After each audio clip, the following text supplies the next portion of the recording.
ഫെബ്രുവരി 14 കൗ hug day ആചരിക്കാൻ ആഹ്വാനം ചെയ്ത് കേന്ദ്ര സർക്കാർ. ഇത് സംബന്ധിച്ച് കേന്ദ്ര മൃഗസംരക്ഷണ ബോർഡ് ഉത്തരവിറക്കി. പത്രക്കാരെ കൊണ്ട് തോറ്റു. ഞാൻ എന്ത് ചെയ്യാണെന്ന് നോക്കി നടക്കുക. അവന്മാര് പത്രത്തിലിടാൻ. ആ പത്രത്തിന്റെ കാര്യമൊക്കെ ഞാൻ നോക്കിക്കോളാം.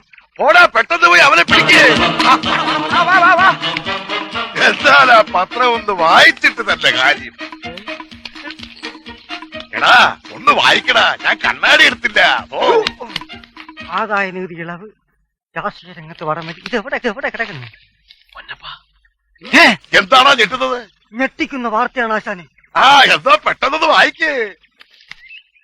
പ്രണയദിനം കൗ ഹഗ് ഡേ ആയി ആചരിക്കാൻ ആഹ്വാനം ചെയ്ത് കേന്ദ്ര മൃഗസംരക്ഷണ ബോർഡ്. മൃഗങ്ങളോടുള്ള അനുകമ്പ വളർത്തുകയാണ് ലക്ഷ്യം എന്നാണ് വിശദീകരണം.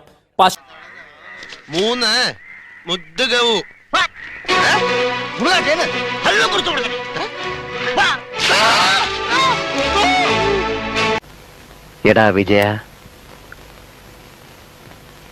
എന്താടാ ദാസ, എടാ നമുക്കെന്താ ഈ ബുദ്ധി നേരത്തെ തോന്നാത്തത്? ഫെബ്രുവരി 14 പ്രണയദിനത്തിൽ പശുവിനെ കെട്ടിപ്പിടിക്കണമെന്നുള്ള ഒരു പരാമർശം ഈ സർക്കുലറിൽ പറഞ്ഞിരിക്കുന്നത്.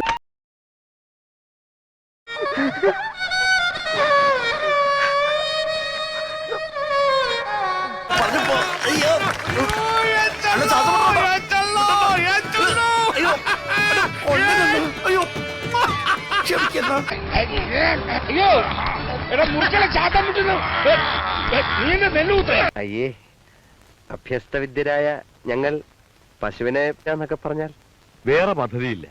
പശു ഒരു സുഖം.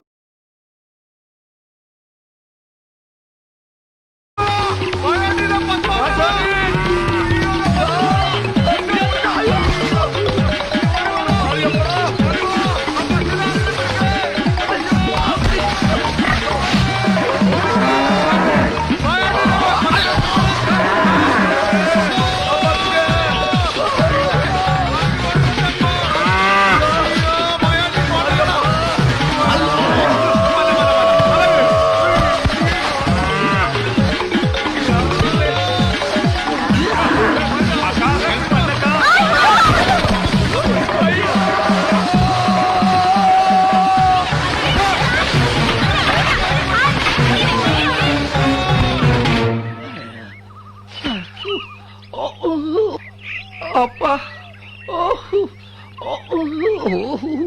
குண்டியெல்லாம் போச்சு.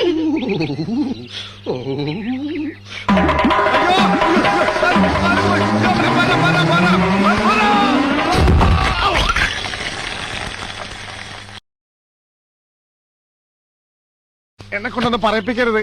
ബാക്കിയുള്ളവന്റെ കിഡ്നിയാ കലങ്ങിയത്. നീ അന്ന് കയറെടുത്ത് കാലിട്ട് വന്നപ്പോ ഞാൻ വിചാരിച്ചതാ പടുപാട്. அப்ப என்னோட காரியம் எனக்கு உட்கார முடியாது, சைக்கிள் ஓட்ட முடியாது, இதுக்கு முடியாது, இதுக்கு முடியாது, இதுக்கு. அப்ப சமாசமம். இப்ப எனக்கு கிட்னி போச்சு, உனக்கு குண்டி போச்சு. போச்சா? ஒண்ணுமே இல்ல. பாக்கணுமா? ஒண்ணுமே இல்ல. என்னடா இது?